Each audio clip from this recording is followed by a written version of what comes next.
और उनके छिपे हुए एजेंडा जो वोटों को साधने के लिए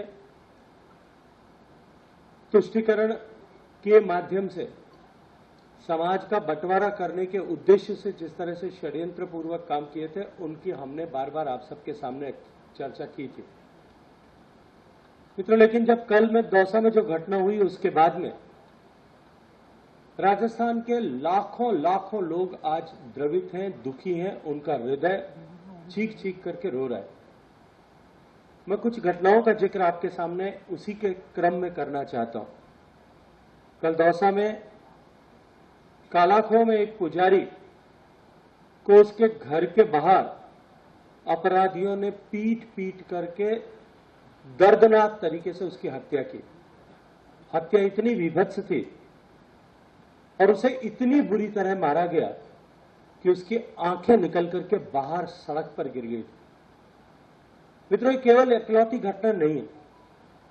इससे पहले भी इस कुराज में 2 दर्जन से ज्यादा पूरा पुजारियों को इसी तरह से मौत के घाट पर उतारा गया। अलवर के भरतरी नगर में साधु के सर पर रॉड मार करके हत्या की गई थी, उसको राजस्थान अभी भूला नहीं है।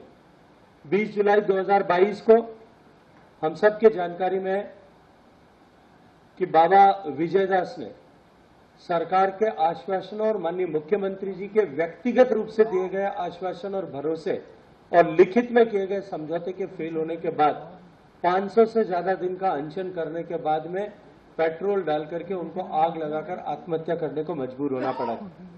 नवंबर 2022 में राजसमंद के देवगढ़ में पुजारी को जिंदा जला करके मार दिया गया था। 17 अगस्त 2022 को हनुमानगढ़ जिले में संगड़िया में साधु चेतन दास जी की तलवार मार करके हत्या कर दी गई थी। 13 अगस्त 2023 को डीडवाना में संत मोहनदास जी महाराज की हत्या की गई थी। अगस्त 2023 में ही टोंक जिले के डिग्गी में संत सियाराम बाबा की हत्या की गई थी। 2 साल पहले जोधपुर में संत महावीर प्रसाद जी की हत्या की गई थी।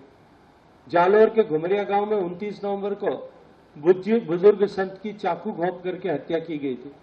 फरवरी 2021 में दौसा के महुआ में शंभू पुजारी जी को जिंदा जला करके मार डाला गया था। जून 2022 में बूंदी में पुजारी विवेकानंद की हत्या की गई थी।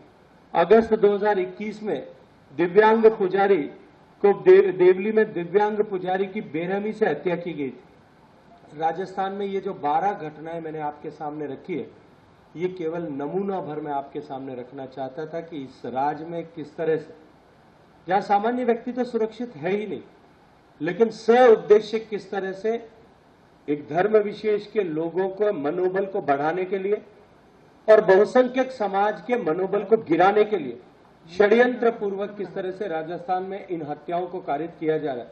और ये जो पूरी सीक्वेंस है, ये सीक्वेंस के कुछ जो उदाहरण मैंने आप सबके सामने रखे हैं, ये उदाहरण इस बात का द्योतक है कि ये सरकार तुष्टीकरण की पुरोधा सरकार है। इसके अतिरिक्त भी सरकार ने जिस तरह से हिंदू पर्व और त्योहारों पर प्रतिबंध लगाया, अभी हाल ही में होने वाले नवरात्रि में होने वाले गरबा उत्सवों को जिस तरह से रोकने के षड्यंत्र किए गए, रामनवमी से लेकर के विभिन्न धार्मिक उत्सवों को मनाने पर प्रतिबंध लगाए गए, धारा 144 लगाई गई।